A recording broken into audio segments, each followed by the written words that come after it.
Okay, so in the previous couple of sections, Jean, we talked about the significance of coaching and the elements of it on a personal scale, and then in an organization, a business and work.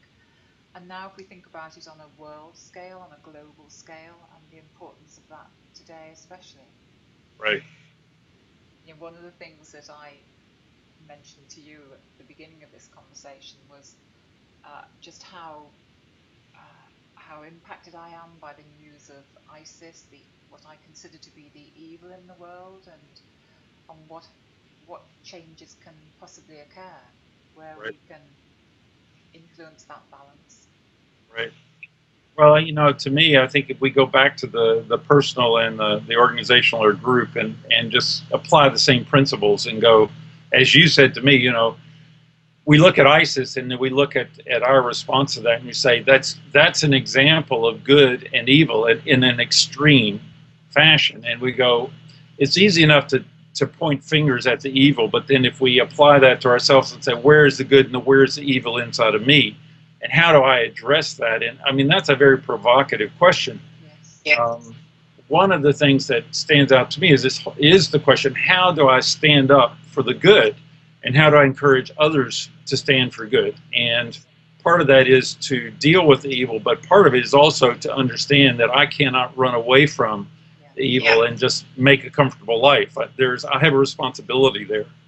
I remember one of the workshops that we ran at Bix Manor when we started the discussion because there'd been a killing, um, and we opened the whole program by talking about that and raised the question, so where's the killer within myself? And I remember how shocking that was for people to consider that question, that if we can think it and if we can represent it, then we have that capability, we have that within us too. So the same principle to what I'm experiencing as this evil in Right. the world. Exactly. And I think, as a challenge for us, particularly in the coaching work that we're going to do at Bix coming up, the idea of addressing that and understanding that we cannot stand alone. When we go global, we cannot stand alone. There's not one person amongst us who has the capacity to actually confront that evil. But as we deal with it within ourselves and then collectively begin to stand for the good, we actually in community can stand for the good in a way that creates a different kind of world to live in. So those are things that we've discussed in the previous phases of the elements that are key to coaching personally and the relationship that that builds, and how that then develops and unfolds into community.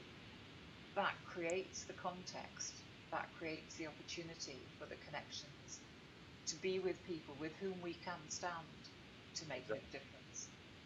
And I think there's a piece too in this for us all around the courage that it requires.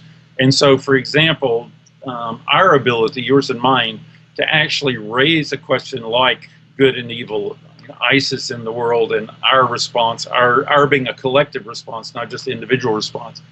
Being able to raise the question like we did with the killer time at Bix, that takes courage and also a willingness and a trust that we can actually make our way through. And so the whole thing about alignment, like how do we do it individually, how do we do it collectively as a group, and then how do we take that into the larger world, becomes part of our challenge to rise up in courage.